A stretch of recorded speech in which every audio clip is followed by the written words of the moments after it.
Assalamualaikum warahmatullahi wabarakatuh. Halo sahabat-sahabat semua. Di video kali ini kita akan membahas tema yang kedua, yaitu Aceh beroleh nama, yang masih dikutip dari buku yang berjudul Aceh dalam Sejarah. Jika di video yang lalu dengan tema abad-abad perkembangan, di mana Aceh belum mempunyai nama, tapi di tema yang kedua ini saya akan jelaskan asal mula nama Aceh yang bersumber dari buku tersebut. Di abad perkembangan terdapat berbagai macam sebutan terhadap Aceh. Di antaranya ada yang menyebut Pulau Perca, Pulau Bu, Pulau Ber, Pulau Bineh, dan Pulau Ruja. Semua itu mereka sendiri yang menamakannya dengan alasan yang tidak kuat. Sekarang marilah kita ikuti berbagai macam pendapat dari sarjana-sarjana asing maupun dari bangsa Aceh itu sendiri. Mengenai pendapat-pendapat tentang asal mula nama Aceh akan saya uraikan satu persatu agar mudah dipahami, yaitu yang pertama, dari bangsa-bangsa Arab menyebut nama Aceh dengan sebutan Ramni atau Lamuri. Bangsa Portugis menyebut Acem, Acen atau Acan.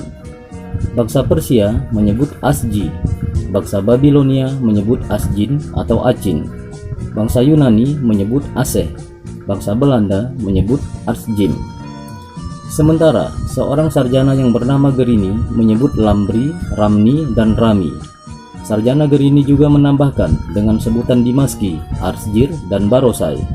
Barosai yang dimaksud adalah Baros atau Argiri, nama tempat di atas Pasai.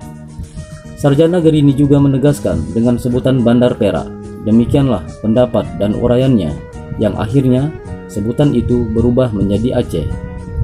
Yang kedua, seorang sarjana yang bernama Lengen, kebangsaan Belanda, menyatakan bahwa ada sebuah kapal bangsa Gujarat tiba di Sungai Cedah atau Krung Aceh. Setelah kapal merapat ke tepi sungai, mereka langsung melakukan perjalanan ke Kampung Pandi yang penduduknya berasal dari bangsa India. Di saat dalam perjalanan, hujan pun turun dan mereka langsung berlindung di sebuah pohon yang rindang sambil mengucapkan kata aca-aca yang artinya baik-baik, karena mereka tidak kehujanan. Ketika dalam perjalanan pulang ke kapal, mereka bertemu dengan penduduk asli yang langsung saja menyapa dan bertanya pada bangsa Gujarat tersebut, "Dari manakah kalian?" Dijawab oleh mereka sambil jarinya menunjuk ke arah pohon yang rindang tempat mereka berteduh tadi, sambil mengucapkan kata aca-aca. Kata-kata inilah yang akhirnya berubah menjadi Aceh.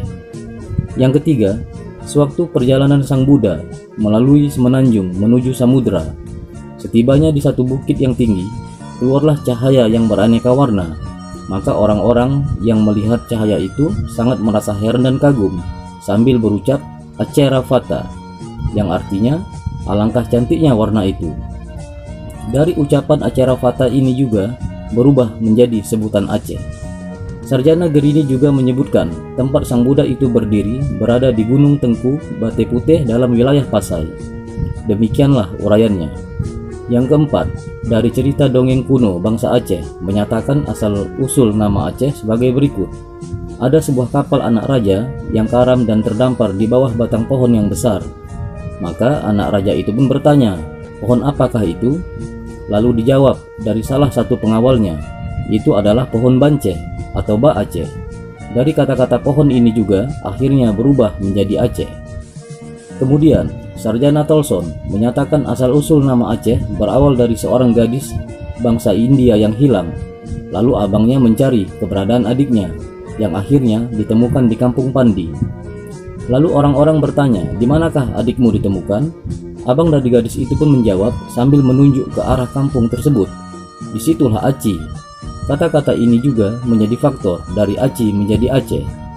Demikianlah pendapat para sarjana pada masa itu, serta cerita dari orang-orang tua terdahulu tentang asal mula nama Aceh.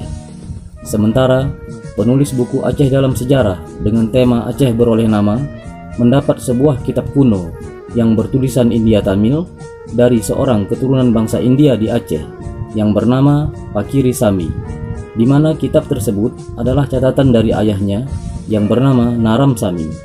Dalam uraian kitab itu menceritakan tentang awal mula bangsa India yang menetap di Aceh dan hingga terjadinya peristiwa nama daratan bumi tersebut. Baiklah sahabat-sahabat semua, Sampai di sini dulu kisahnya, dan insya Allah akan saya lanjutkan di video berikutnya. Wassalamualaikum warahmatullahi wabarakatuh.